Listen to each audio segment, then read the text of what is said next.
పరిశుద్ధుడు నిత్య నివాసియు మమ్మలను మిగిలిగా ప్రేమిస్తూ ఉన్న మా దైవమా, మీ యొక్క శ్రేష్టమైన అతి ఉన్నతమైన నామానికి వందనాలు చెల్లించుకొనుచున్నాం. ఇక తరుణంలో ఇటు రీతిగా స్తుతించేటువంటి భాగ్యాన్ని నీటి మిగిలి మీరు మాకు అనుగ్రహించి ఉన్నారు. ప్రతి సమయం నీ సన్నిధిలో చేరి ప్రభు ధ్యానించబోచుండగా నీ కృపను మా పక్షాన్ని ఉంచి నడిపించబడవచ్చున్నాం. కీర్తన ద్వారా వాక్య పరిచర్య ద్వారా పరిశుద్ధాత్మ దేవ నీ కృపను మా మీద ఉంచి నడిపించండి తండ్రి. నీకు వందనాలు. కాలాచన సమయాలు ఇటు రీతిగా మిమ్మల్ని ధ్యానించుకునేటువంటి భాగ్యాన్ని మీరు మాకు అనుగ్రహించిన విధానముపై నీకు వందనాలు చెల్లించుకుంటూ ఈ యొక్క ఆరాధన నా తల్లి ఆదరించి అంతం వరకు మీరే అధ్యక్షత వహించి నడిపించమని కొద్ది మనం యేసు పరిశుద్ధ నామమున అడిగి వేడుకొంచున్నాం తండ్రి. ఆమేన్. మహోన్నతుడా నీ నీడలో నేను నివసింతును, సర్వశక్తుడా నీ చాటున నేను విశ్రమింతును. మహోన్నతుడా నీ నీడలో నేను నివసింతును, సర్వశక్తుడా నీ చాటున నేను విశ్రమింతును. యేసయ్యా నీ రెక్కలే నాకు ఆశ్రయ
అవకాశం లేనటువంటి పరిస్థితులను మనం అందరం కూడా ఎదుర్కొంటూ ఉన్నాం. మనము దేవుని సన్నిధికి ప్రతి వారము కూడా దేవుని సన్నిధిలో చేరి ఆయనను ఆరాధించినటువంటి దినాల్లో ఒక్క వారం మనము దేవుని సన్నిధికి వెళ్ళకుంటే ఆ వీక్ మొత్తం కూడా మనలో ఏదో ఒక డిప్రెషన్ అనేది కనపడుతూ ఉండేది. ఈ వారం నేను దేవుని సన్నిధికి వెళ్ళలేదు కాబట్టి నాకు ఈ తలనొప్పి వచ్చిందనో, లేకపోతే నా కుటుంబంలో ఈ సమస్యలు నేను ఎదుర్కొన్నానో, లేకపోతే నా కుటుంబంలో ఫలానా రీతిగా నేను వ్యతిరేకతను చూసి ఉన్నామని ఆ తర్వాత వారం దేవుని సన్నిధిలో ఆరాధనలో పాల్గొన్నప్పుడు ప్రతి ఒక్కరూ కూడా సాక్షి రూపంలో ఈ రకంగా నేను దేవుని సన్నిధికి రాకపోవడం వల్ల ఇట్టి సమస్యలు ఎదుర్కొన్నాము, అయితే నేను దేవుని సన్నిధికి రాకపోవడం వల్ల నేను ఎదుర్కొన్నటువంటి ఆ యొక్క వ్యతిరేకతను నేను తెలుసుకున్నాను, మరెన్నడూ కూడా సన్నిధిని విడిచిపెట్టను అనేటువంటి కొన్ని వాగ్దాన పూర్వకమైనటువంటి సాక్ష్యాలను మనం వింటూ వచ్చి ఉన్నాం. అయితే గత 12 వారాల నుంచి మార్చి 22వ తేదీ నుంచి ఈరోజు జూన్ 7వ తేదీ వరకు కూడా గత 12 వారాల నుంచి మనం అందరూ కూడా దేవుని సన్నిధిలో గడపడానికి అవకాశం లేనటువంటి పరిస్థితులను ఈ లాక్డౌన్ కారణంగా మన యొక్క దేశ ప్రపంచాల్లో విజృంభిస్తున్నటువంటి వైరస్ వలన మన ఇళ్లలో మనమే ఉండిపోతూ ఈ యొక్క దేవుని నామాన్ని రీతిగా ఆరాధిస్తూ ఉన్నాం. ఎన్ని రీతిలుగా మన కుటుంబాల్లో దేవుని ఆరాధించినప్పటికీ కూడా ప్రతి ఒక్కరిలో కూడా ఏదో ఒక లోటు, ఏదో ఒక అసంతృప్తి, ఏదో నేను కోల్పోయి ఉన్నాను, నేను ఏదో దేవుని దగ్గర నుంచి పొందలేకపోతున్నటువంటి లోటుతో చాలా మంది కుటుంబాల్లో ఎన్నో రకాల ఆలోచన విధానాలు. ఒక్క వారం దేవుని సన్నిధికి వెళ్ళకపోతేనే మాలో ఇటువంటి డిప్రెషన్ కనపడుతుంది. అయితే గత 12 వారాల నుంచి మేము దేవుని సన్నిధిలో గడపకపోవడం వల్ల కొంతమంది చెబుతున్న సాక్ష్యాలు ఎలా ఉన్నాయంటే, కొంతమంది మేము ఉదయాన్నే ప్రార్థన చేసుకుంటున్నామండి, వాక్యం చదువుతున్నాము, ఈవినింగ్ చదువుతున్నాము, దేవుని నామాన్ని ఆరాధిస్తున్నాం, మేము ఫ్యామిలీ ప్రేయర్ చేస్తున్నామని కొంతమంది సాక్ష్యం చెప్తుంటే, కొంతమంది చెప్పేది ఎలా ఉంటుందంటే మాకు ప్రార్థన చేసుకోవాలనేటువంటి ఆలోచన కూడా రావడం లేదండి. ఆత్మీయంగా మేము చాలా బలహీనపరచబడ్డామండి, ఆత్మీయంగా మేము చాలా దిగజారిన స్థితిలో ఉన్నాం. ఇదివరకు రోజుల్లో అయితే దేవుని సన్నిధికి వెళుతూ ఉన్నప్పుడు ఆదివారం ఉన్నటువంటి వాక్కుల ద్వారా మరలా మమ్మల్ని మేము పునరుద్ధరీకరించుకుని మా జీవితాలను మేము ఎలా కట్టుకోవాలో, మేము దేవుళ్ళు ఎలా ఎదగాలో, మా కుటుంబ వ్యవస్థలో మేము ఏ రీతిగా నడుచుకోవాలో మేము తెలుసుకున్నాం. కానీ ఈ యొక్క లాక్డౌన్ వల్ల మేము ఇంట్లో ఉండటం వల్ల రొటీన్గా ఉదయాన్నే లేచి టిఫిన్ చేయడం, మధ్యాహ్నం భోజనం చేయడం, మళ్ళీ రాత్రికి భోజనం చేయడం, మా యొక్క కుటుంబంలో ఉన్నటువంటి పనుల మీదే మా ధ్యాస ఉంచుతున్నామని కొంతమంది చెప్తున్నటువంటి సాక్ష్యాలు ఇలా ఉన్నాయి. ఏదేమైనప్పటికీ కూడా వీటన్నిటి నుంచి దేవుడు మనకి విడుదలను ఇస్తున్నాడు, ఇవ్వబోతున్నటువంటి గొప్ప నిరీక్షణ మాకు ఉన్నది అని చెప్పేవారు కొంతమంది.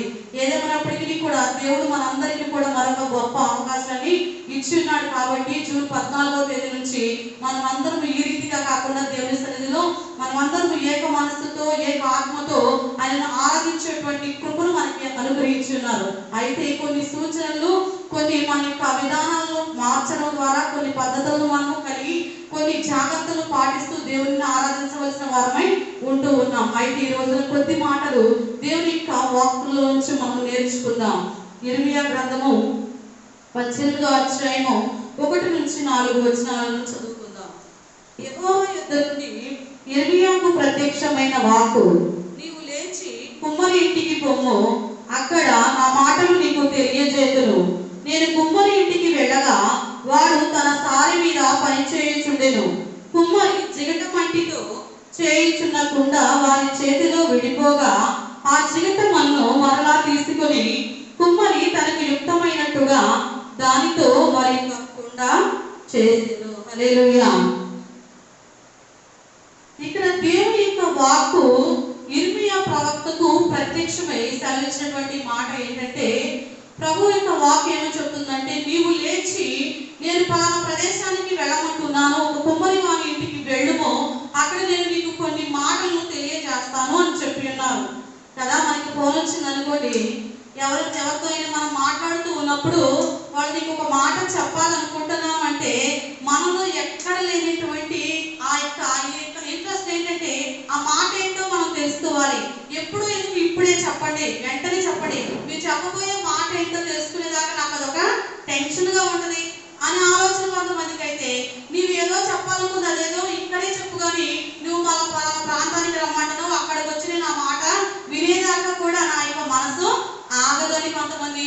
అయితే నువ్వు ఏదో చెప్పాలనుకున్న మాట ఇక్కడే చెప్పు, కానీ నేను ఎందుకు అక్కడికి రావాలని మాట్లాడే ధోరణి. అయితే మనం విన్న మాట ఒక్కటే, కానీ మనుషుల యొక్క ఆలోచన విధానం ఎలా ఉంటుందంటే వారి ఉన్నటువంటి మనస్తత్వాలను బట్టి మారిపోతూ ఉంటుంది.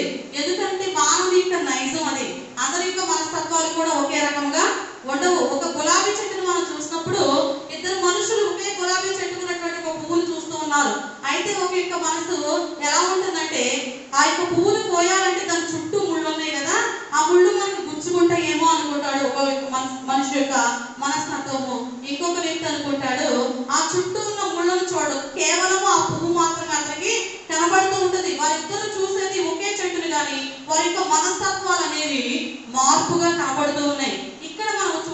చూసినట్లయితే యిర్మీయా ప్రవక్త దేవుని యొక్క వాక్కు ప్రకారము, ప్రభువా నువ్వేదో చెప్పాలనుకుంటే అది ఇక్కడే నాకు చెప్పేయచ్చు కదా, నేను మళ్ళీ ఇక్కడి నుంచి లేచి కుమ్మరివాని ఇంటికి ఎందుకు వెళ్ళాలయ్యా, ఆ మాట ఏదో నాకు చెప్పేయచ్చు కదా ప్రభు అని యిర్మీయా దేవునితో మాట్లాడలేదండి.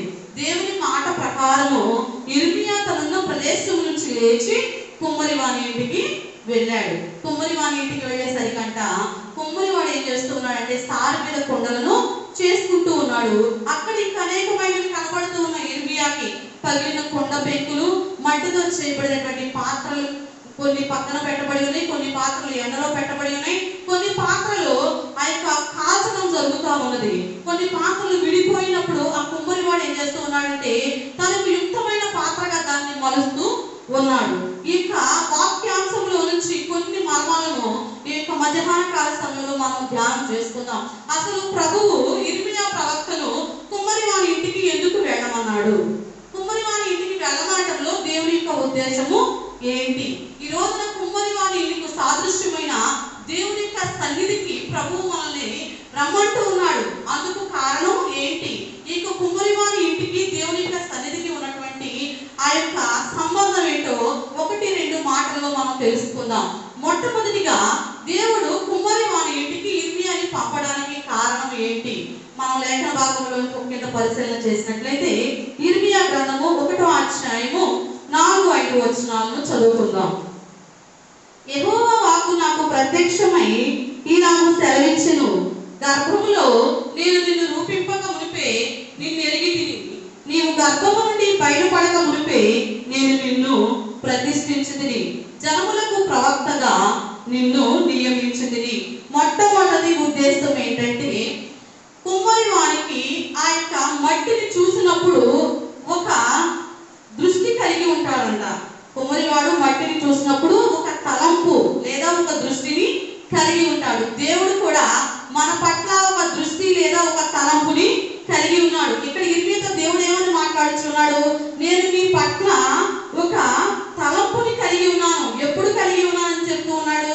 నీవు పుట్టిన తర్వాత, లేకపోతే నీకు 10 సంవత్సరాలు వచ్చిన తర్వాత, లేకపోతే నీకు యుక్త వయసు వచ్చిన తర్వాత, లేకపోతే నీకు వివాహమైన తర్వాత నేను నీ పట్ల ఒక ఉద్దేశాన్ని కలిగి ఉన్నాను అని దేవుని వాక్కు యిర్మీయాతో మాట్లాడడంలా ఎప్పుడు మాట్లాడుతూ ఉన్నాడంటే గర్భములో నేను నిన్ను రూపించక మునుపే.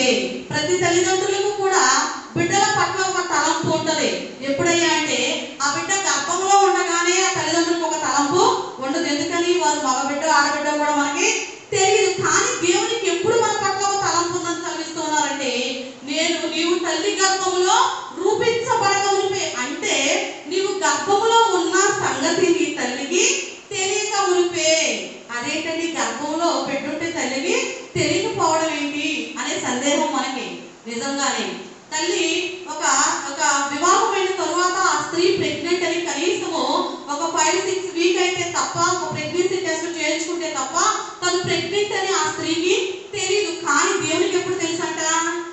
అసలు ఆమె ప్రెగ్నెంట్ అని తెలియక మునిపే ప్రభువు ఆ యొక్క బిడ్డ పట్ల ఒక ప్రణాళికను కలిగి ఉన్నాడట. చూడండి ఎంత ఆశ్చర్యమో.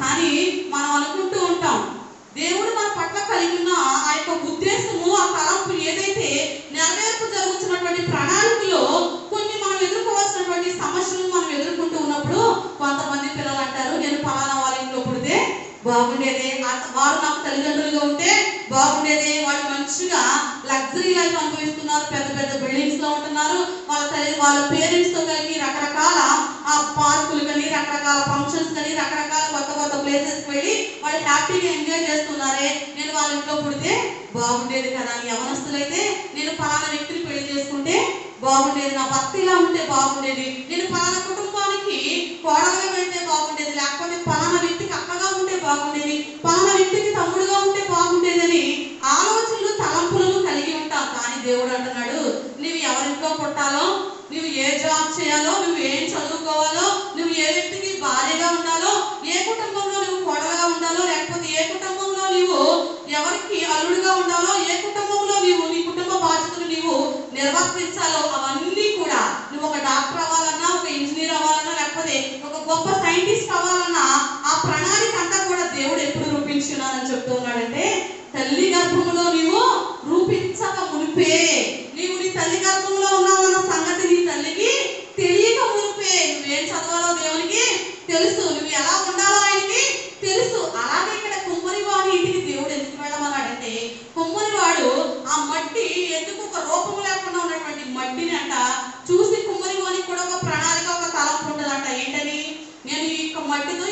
పాత్ర చేయాలనో, లేకపోతే పెద్ద కొండను చేయాలనో, లేకపోతే పెద్ద పెద్ద తొట్టెలను చేయాలనో ఒక ప్రణాళికను కుమ్మరివాడు కలిగి ఉంటాడంట. కుమ్మరివాడి దగ్గరకు తీసుకుని వెళ్ళి ఈ నిజ సత్యాలను దేవుడు యిర్మీయా ప్రవక్తకు తెలియచేస్తూ ఉన్నాడు. కాబట్టి మన పట్ల దేవునికి ఒక ఉద్దేశం ఉందని తెలియచేయడానికి కుమ్మరివాడిని ఎక్కడికి తీసుకుని వెళ్ళాడంట దేవుడు? యిర్మీయా ప్రవక్తని ఎక్కడికి తీసుకుని వెళ్ళాడంట? కుమ్మరివాని ఇంటికి వెళ్ళాడు. ఆ మట్టిని చూడగానే మనం కుండను తయారు చేయడానికి రెడీగా ఉండిపోదండి.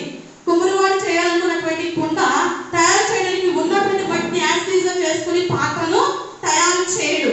ఆ మట్టిని చూసినప్పుడు దానిలో రాళ్ళు ఉంటాయి, రకరకాల వ్యర్థమైనటువంటి పదార్థాలు ఉంటాయి, ముళ్ళు ఉండొచ్చు, చెత్త చెదారము అనేకమైన వాటితో అది నింపబడి ఉన్నప్పటికీ కూడా కుమ్మరివానికి ఒక తలంపు ఉన్నది. ఏంటంటే ఈ మట్టితో ఒక మంచి విలువైన ఫ్లవర్ వాజులు చేయాలను, లేకపోతే ఒక విలువైనటువంటి మంచి పాత్రలను చేసినప్పుడు, విలువైనటువంటి బొమ్మలు చేసినప్పుడు వాటిని మనం షాప్లో పెట్టుకుని చాలా తృప్తి చెందుతూ ఉంటాం, ఆనందిస్తూ ఉంటాం. అలాగే దేవుడు మనలాంటి జీవితాలకు మనకంటూ ఒక విలువ ఎలా వస్తూ ఉందంటే ఆయన మన పట్ల కలిగి ఉన్న ఆయన యొక్క తలంపు ఏదైతే ఉన్నదో, ఎప్పుడు కలిగి ఉన్నాడంటే ఆయన మనము తల్లి గర్భంలో రూపించబడక మునిపి ఆయన మన పట్ల కలిగి ఉన్న తలంపును నెరవేర్చడానికి ఆయన సిద్ధంగా ఉన్నాడు. కాబట్టి మనం కుమ్మరివాని ఇంటికి రావాలి. మనలో ఉన్నటువంటి ఆ చెత్త చెదారము తొలగించబడాలంటే కుమ్మరివాని ఇంటికి తప్పనిసరిగా దేవుని యొక్క సన్నిధికి మనము రావాలి. మన హృదయంలో ఆ యొక్క ఉన్నటువంటి హృదయం అనేటువంటి గదులు 4 గదుల్లో కూడా అంట రకరకాల వ్యర్థమైనటువంటి వాటితో మన హృదయము నింపబడుతూ ఉన్నది. కాబట్టి ఆ నింపబడినటువంటి ఆ యొక్క హృదయంలో ఉన్నటువంటి వ్యర్థమైన దాన్ని మనం తొలగించుకోవాలంటే తప్పనిసరిగా దేవుని సన్నిధికి రావాలి. లోకంలో ఉన్నప్పుడు మన యొక్క హృదయాన్ని యొక్క ఆలోచన విధానము ఎంతో వ్యర్థమైనటువంటి విధానాన్ని చాలా మంది కలిగి ఉంటారు. దేవుని బిడ్డలని చెప్పుకుంటూ ఉంటారు, కానీ లోకంలో వెళ్ళిన తర్వాత వారి హృదయం మొత్తము కూడా ఆ యొక్క రకరకాల వ్యసనాల చేత, వ్యాధుల చేత, బాధల చేత మేము పీడించబడుతున్నామంటే మన హృదయంలో ఉన్నటువంటి వ్యర్థమైన చెత్త చెదారాన్ని మనం తీసివేసుకున్నంత కాలం కూడా దేవుని యొక్క ప్రణాళిక మన జీవితాల్లో నెరవేర్చబడదు. మొట్టమొదటిగా దేవుడు కుమ్మరివాని ఇంటికి యిర్మీయాని తీసుకెళ్ళడానికి మొట్టమొదటి ఉద్దేశం ఏంటంటే దేవుడు మన పట్ల ఒక తలంపుని కలిగి ఉన్నాడు.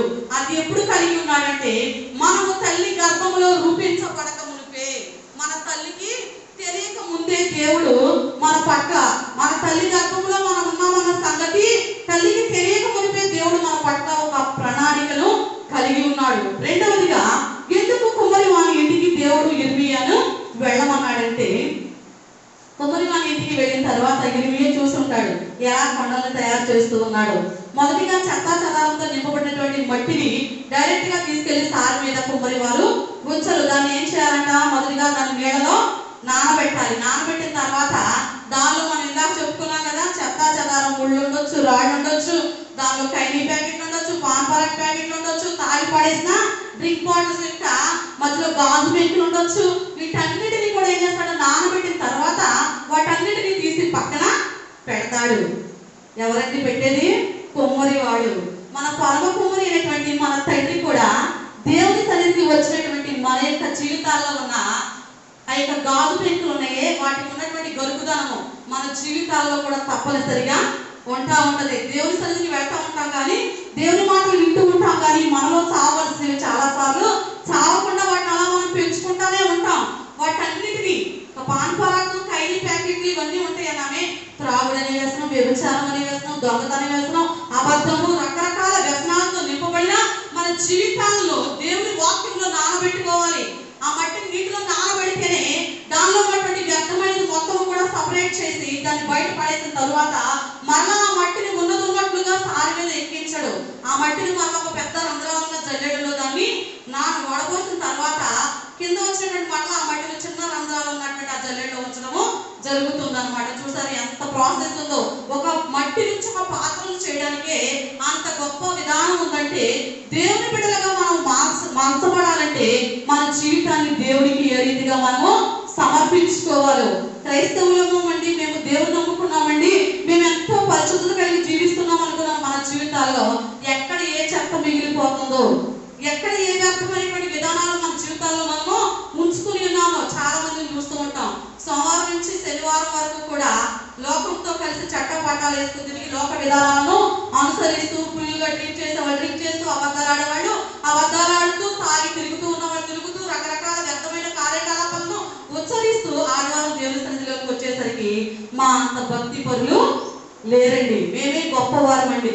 కాదండి, నీవు సోమవారం నుంచి శనివారం వరకు జీవిస్తున్న జీవితంలో ఎక్కడ నీవు తప్పిపోతూ ఉన్నావో, ఎక్కడ నీవు దేవునికి వ్యతిరేకమైన విధానాన్ని కలిగి ఉంటూ ఉన్నావో వాటన్నిటిని కూడా క్రమక్రమంగా దేవుని సన్నిధిలోకి వచ్చినటువంటి మనము దాన్ని సపరేట్ అయిపోవాలి. మనం లోకానికి మనకి ఒక ప్రత్యేకత కనబడాలి. వీరు దేవుని ఎరిగిన బిడ్డలండి, వీరు దేవుని సన్నిధికి వెళుతూ ఉన్నారంటే వీరిలో ఉన్నటువంటి ఆ యొక్క భక్తి విధానాన్ని చూసి, వీరిలో ఉన్న భక్తి విధానాన్ని చూసి అనేక మంది దేవుని వైపుకు మళ్లించబడుతూ ఉన్నారా?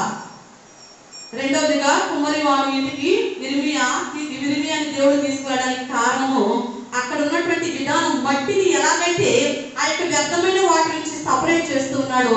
ఈ రోజు దేవుని ఇంటికి వస్తున్నటువంటి మనం అందరము, దేవుని సన్నిధికి వస్తున్నటువంటి మనందరిలో కూడా ఏముండకూడదంటే ఈ చెత్త చెదారంతో కూడినటువంటి వ్యర్థమైన విధానాలు ఏవి కూడా దేవునికి వ్యతిరేకమైన ప్రతిదీ కూడా చెత్తతో సంబంధించిందే. ఆ వ్యర్థమైన దాన్ని మనం విడిచిపెట్టకుండా మన హృదయం అనే 4 గదులలో వీటన్నిటిని మనం నింపుకుంటే దేవునికి కోరినటువంటి రూపాన్ని మనము పొందుకోలేము.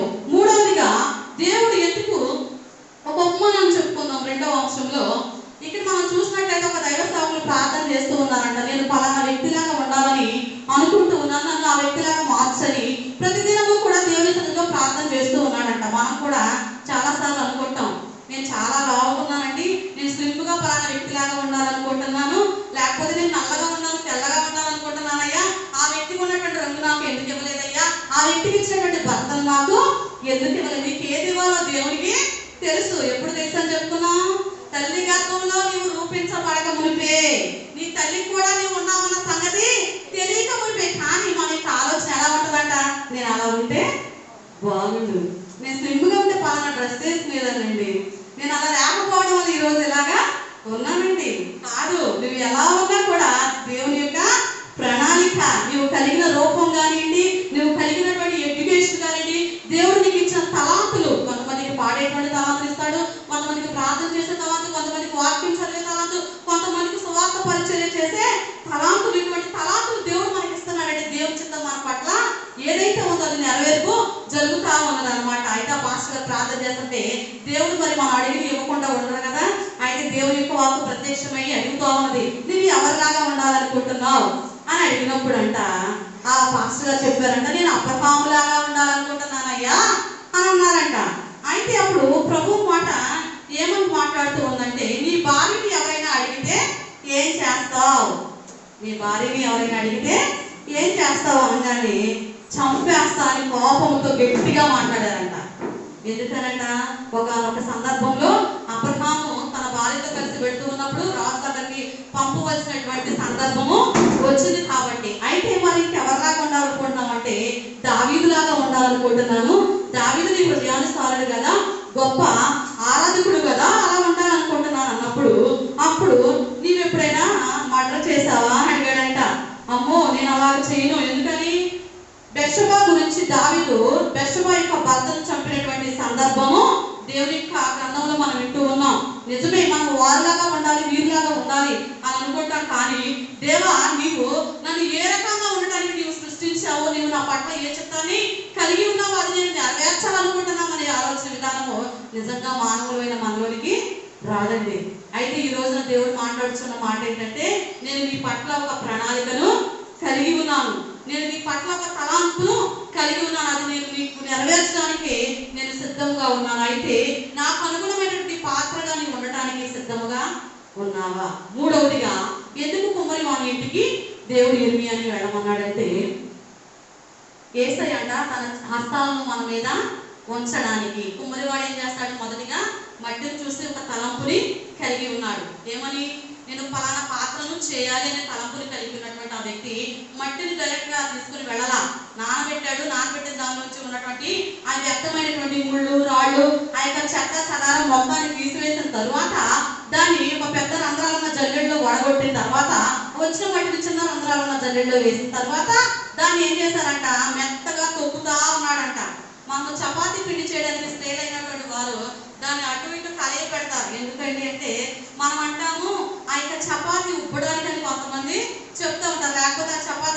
రావడానికి కొంతమంది కానీ కాదంటే. ఎందుకని ఆ యొక్క పిండిలో ఉన్నటువంటి ఎయిర్ పాకెట్స్ ఏవైతే ఆ ఎయిర్ పాకెట్స్ ఉంటే ఏం జరుగుతుందంటే మనం చపాతీ కాల్చినప్పుడు లేదా పూరి కాల్చినప్పుడు మధ్యలో గ్యాప్స్ అనేవి హోల్స్ అనేవి ఏర్పడుతూ ఉంటాయి. కాబట్టి ఇంక కుమ్మరి వాడు కూడా ఏం చేస్తూ ఉంటాడంట ఆ మట్టిను తొక్కుతూ ఉంటాడు. ఎక్కడ ఎయిర్ పాకెట్స్ అక్కడ కుండను చేసిన తర్వాత మళ్ళీ ఎక్కడైతే గ్యాప్ వస్తుందో ఆ గ్యాప్ రాకుండా ఉండడానికి ముందుగా ఏం చేస్తాడు దానిని తొక్కుతాడు. తొక్కిన తరువాత ఏం చేస్తాడు తన చేతులను ఆ మట్టి మీద ఉంచి ఆ మట్టిని తీసుకుని సారి మీద ఉంచి తనకు అనుగుణమైన పాత్రగా దానికి ఏ వంపు కావాలో ఎక్కడది వంపుగా ఉండాలి ఎక్కడది చక్కగా సరైనటువంటి ఆకారాన్ని కలిగి ఉండాలో ఆ సమయంలో ఒకవేళ ఆ పాత్ర నేను వంగలేను నాకు ఇబ్బందిగా ఉంది ఈ రకంగా నన్ను వంచితే కష్టము నేను ఈ నొప్పిని తట్టుకోలేను అని అనుకుంటే ఏం జరుగుతుందంటే మనం మొదటిగా చదువుకున్నామే ఆ పాత్ర అంట విడిపోతుందంట. విడిపోయినప్పుడు కుమ్మరివాడు మొదటిగా అనుకున్న పాత్ర యొక్క ఆకారము ఆ యొక్క పాత్రకు రాదు. నిజంగానే దేవుని యొక్క బిడ్డలమైన మనము ఆయన తన రూపంలో మనల్ని మార్చాలనుకుంటూ ఉన్నాడు. ఆ యొక్క సమయంలో ఎన్నో శ్రమలు రావచ్చు, ఎన్నో ఇబ్బందులు కలగవచ్చు. అటువంటి తరుణంలో నేను ఈ శ్రమ తట్టుకోలేను ఏదో ప్రార్థనకి రమ్మంటే వచ్చారు కానండి మేము దేవుని ఒక్కసారి నమ్ముకోవడానికి మాకు జ్వరం రాకూడదు తలనొప్పి రాకూడదు మాకు ఏ వ్యాధి బాధ రాకూడదు కొంతమంది అంటూ ఉంటారంటే కనీసం మా ఫేస్ మీద పింపుల్ కూడా రాకూడదు అనేటువంటి ఆలోచన ఎక్కడికి వస్తే దేవుని యొక్క సన్నిధికి వస్తే నువ్వు ఏ శ్రమ అనుభవించకుండా ఆ మట్టి విలువైన పాత్రగా మరచబడదు. కుమ్మరి వారి చేతిలో ఆ మట్టి విడిపోయినప్పుడు ఏం జరుగుతుందంట ఎందుకు పనికిరాని చెత్త చెదారంతో మనం చిన్న చిన్న ప్రమిదలు చేస్తూ ఉంటారు చూడండి. అలా విడిపోయినటువంటి ఆ మట్టితోనే చిన్న ప్రమిదలు చేస్తారు. ఆ ప్రమిదలు ఏదో పండగ సందర్భంగా వాడికి తీసుకెళ్లి చెత్త కుప్పలో పొడవేస్తూ ఉంటారు. కానీ ఒక ఫ్లవర్ వాజు మొదటిగా అక్కడ కుమ్మరి వాడికి ఒక ఫ్లవర్ వాజ్ చేయాలనుకున్నారు అనుకోండి. ఆ ఫ్లవర్ వాజ్కి మొత్తం రూపకల్పన చేసిన తరువాత మంచి పెయింటింగ్స్ వేసిన తర్వాత దాన్ని అమ్ముతుంటే మంచి మంచి గొప్ప గొప్ప వారి గృహాల్లోనికి ఆ యొక్క ఫ్లవర్ వాజు చేర్చబడుతుంది. దాన్ని ఎంతో అపురూపంగా చూసుకునే వారు కూడా ఉంటారు. అటువంటి అపురూపమైన వస్తువుగా అటువంటి విలువైన వస్తువుగా గొప్ప స్థానంలో ఉంచడానికి దేవుడు మన పట్ల ఒక ప్రణాళికను కలిగి ఉంటే దేవుని బిడ్డలమైన మనము ఈ రోజున ఎటువంటి ఆలోచన విధానాలను కలిగి ఉంటూ ఉన్నాం. మనం 3 అంశాలు నేర్చుకున్నాం. కుమ్మరి వాని ఇంటికి ఇర్మియాను దేవుడు పంపించడానికి మొట్టమొదటి కారణము దేవుడు మన పట్ల ఒక తలంపుని కలిగి ఉన్నాడు. రెండవదిగా మనలో ఉన్న వ్యర్థమైన వాటిని తొలగించడానికి. మూడవదిగా ఆయన యొక్క చేతులను మన మీద ఉంచడానికి. మనకు ఒక రూపం ఏర్పడాలంటే ఆయన యొక్క కను దృష్టి మన మీద తప్పనిసరిగా ఉండాలి. మనం అనుకుంటూ ఉంటాం నాకు నా తల్లిదండ్రులు ఉన్నంత కాలం ఏ లోటు లేదండి, లేకపోతే నాకు ఈ ఆస్తి కోసం ఉన్నంత కాలం ఏ లోటు లేదండి అని చాలా మంది అనుకుంటారు. నాకు ఓపిక ఉన్నంత కాలం ఏ లోటు లేదనుకుంటాం. దేవుని హస్తం నీకు తోడుగా ఉండకపోతే ఎవరు ఉన్నా లేకపోయినప్పటికీ కూడా నీ జీవితంలో ఏది నీవు నేను మనము ఎవరు కూడా పొందుకోలేము. ఈ లాక్డౌన్ సమయంలో మనం ఇప్పుడు 5th లాక్డౌన్ లో ఉన్నాం. ఇప్పుడు మనకి కలిగిన ఎన్నో విపరీతాలు ఎన్నో ఇబ్బందులను మనం ఎదుర్కొంటూ ఉన్నాం, చూస్తూ ఉన్నాం. ఈ వైరస్ బారిన చనిపోయిన కుటుంబాలు ఎంతగానో దుఃఖంలో కలవరంతో నిండి ఉన్న స్థితిగతులు, అదేవిధంగా మిడతల దండు వచ్చిందని భయపడుతున్నటువంటి సందర్భాలు, పలానటువంటి ఆ యొక్క ఫ్యాక్టరీలో ఆ రకంగా వాయువు రిలీజ్ అవడం వల్ల చనిపోయిన కుటుంబాలు కొంతమంది. అయితే ఇటువంటి శ్రమలను చూస్తూ మనం కొంతమంది క్రైస్తవులు అనుకున్న వారు కూడా అంటున్నారు ఏంటండి దేవుని నమ్మిన మా జీవితాల్లో కూడా ఇటువంటి శ్రమలు ఏంటండి ఈ శోధనలు ఏంటండి అనేటువంటి వారు కూడా లేకపోలేదు.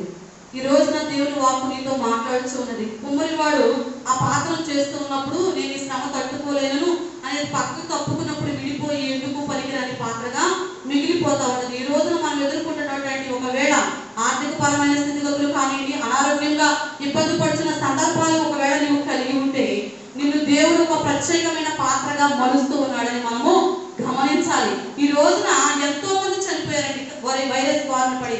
ఈ రోజు మనల్ని దేవుడు సజీవుల రెక్కల చోట భద్రపరచాడంటే మనం మొట్టమొదటిగా చెప్పుకున్నామే దేవుడు మన పట్ల ఒక ప్రణాళికను కలిగి ఉన్నాడు. ఆ ప్రణాళిక యొక్క ఉద్దేశాన్ని మనము నెరవేర్చే వారుగా దేవుని సన్నిధిలో మనము కొనసాగవలసినటువంటి ఆవశ్యకత ఎంతైనా ఉంది. మన పట్ల ఆయన కలిగి ఉన్న ఉద్దేశాలను మనము నెరవేరుస్తూ మన హృదయంలో ఉన్నటువంటి మన యొక్క వ్యర్థమైనటువంటి ఆలోచన విధానాలను పక్కన పెడుతూ ఆయన యొక్క చేతి యొక్క సంరక్షణలో మనం జీవిస్తూ ఉన్నట్లయితే మన కీర్తన గ్రంథంలో ప్రతి ఒక్కరికి ఇష్టమైనటువంటి మాట ఏంటంటే ఏ తెగులు నీ గుడారమును సమీపించదు, 1000 మందిని పక్కన పడిన నీ కుడి ప్రక్కన 10,000 మంది కూలిలను అపాయముని యొద్దకు రాదు. రాకుండా ఉండాలంటే ఈ రోజు మనం అందరం కూడా ఏ ఇంటికి చేర్చబడాలంటే దేవుని యొక్క సన్నిధి, కుమ్మరి వారి ఇంటికి మనము తప్పనిసరిగా రావాలి. వచ్చినప్పుడు మనకి సంరక్షణను దేవుడు అనుగ్రహించేవాడై ఉన్నాడు. కాబట్టి ఇప్పటి వరకు మనం లాక్డౌన్ కారణంగా మన గృహాల్లోనే మనము దేవుణ్ణి ఆరాధించి ఉన్నాం. జూన్ 14వ తేదీ నుంచి మనం అందరం కూడా దేవుని యొక్క సన్నిధిలో ఏక ఆత్మతో ఏక మనసుతో సంతోషంగా దేవుని సన్నిధిలో చేరి ఆయన నామాన్ని మనం అందరం కూడా ఆరాధిద్దాం. ఎందుకంటే ఆయన మన పట్ల ఒక ప్రణాళికను కలిగి ఉన్నాడు. ఆ ప్రణాళిక నెరవేర్పు తప్పనిసరిగా నెరవేర్చబడుతూ ఉన్నది. ఈ యొక్క లాక్డౌన్ అనంతరము దేవుని సన్నిధిలో కూడుకునబోచున్న మీ అందరికీ కూడా దేవుడు ఒక వినూత్నమైన రీతిలో గొప్ప దీవెనలు ఆశీర్వాదాల చేత దేవుడు మిమ్మల్ని అందరినీ కూడా నింపి నడిపించబోతున్నాడు. ఇప్పటి వరకు మీరు పొందుకున్న ఆశీర్వాదాల కంటే రెట్టింపు ఆశీర్వాదాన్ని దేవుడు మీ అందరికీ అనుగ్రహించును గాక. ఈ కొద్ది మాటలు దేవుడు దీవించి ఆశీర్వదించును గాక. ప్రార్థన చేసుకుందాం. కళ్ళు ఉంచినట్లయితే ప్రార్థన చేసుకుందాం. నీ పట్ల దేవుడు కలిగి ఉన్నటువంటి ప్రణాళిక ఏదైతే ఉన్నదో ఆ ప్రణాళికను నెరవేర్చడానికి నీవు నేను సిద్ధముగా ఉంటూ ఉన్నామా? మన జీవితాలలో ఇప్పటి వరకు ఎన్నో రీతిలుగా ఎంతో వ్యర్థమైనటువంటి విధానాలను అనేక సందర్భాల్లో మనం కలిగి మన హృదయాన్ని నింపుకొని ఉన్నామేమో. దేవుని యొక్క చిత్తం మన జీవితాల్లో నెరవేర్చబడాలంటే ఈ ఒత్తిడులను ఈ శ్రమలను మనము తట్టుకునేటప్పుడు ఒక విలువైన పాత్రగా ఉన్నత స్థానంలో ఉంచబడిన పాత్రల వలె మనం మనసపడతాం. మన కళ్ళ ఎదుట కనబడుతూ ఉన్నటువంటి వివిధ రకాల వ్యాధులను బట్టి ఆందోళనకరమైన పరిస్థితులను బట్టి పరిశుద్ధాత్మదేవ నీ యొక్క ఉద్దేశాన్ని మేము మరచి ఉన్నామేమో. తండ్రి మమ్మల్ని మన్నించండి.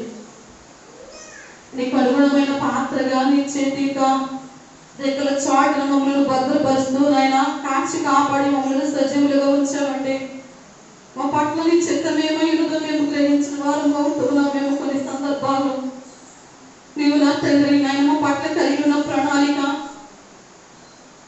ఇదిగో నీ తల్లికి తెలియక మునిపే నీవు రూపించబడ్డావని ఎరగక మునిపే నేను నీ పట్ల ఒక ప్రణాళికను కలిగి ఉన్నావు తండ్రి. ఆ ప్రణాళికలు నెరవేర్చి బిడ్డలుగా మమ్మల్ని ఉంచబడుతున్నాం. పరిశుద్ధుడానికి వందనాలు. ఈ యొక్క వైరస్ బారిన పడి ఎన్నో కుటుంబాలు నశించిపోయినప్పటికీ మమ్మల్ని సజీవులుగా ఉంచామంటే మా పట్ల నీ చిత్తం ఏమైతే ఉన్నదో నెరవేర్పు దయచేయండి ప్రభువా. విలువైన వ్యక్తులుగానే నీవు మమ్మల్ని చూస్తూ ఉన్నావు. విలువైన వారుగానే మమ్మల్ని ఉంచుటకు నీవు నా తండ్రి రీతిగా మమ్మల్ని సృజించి సెలవిస్తూ ఉన్నావు. పరిశుద్ధాత్మదేవు నీవు నన్ను ప్రతిష్ఠించి ఉన్నావంటూ ఉన్నావు కదా ప్రభువా.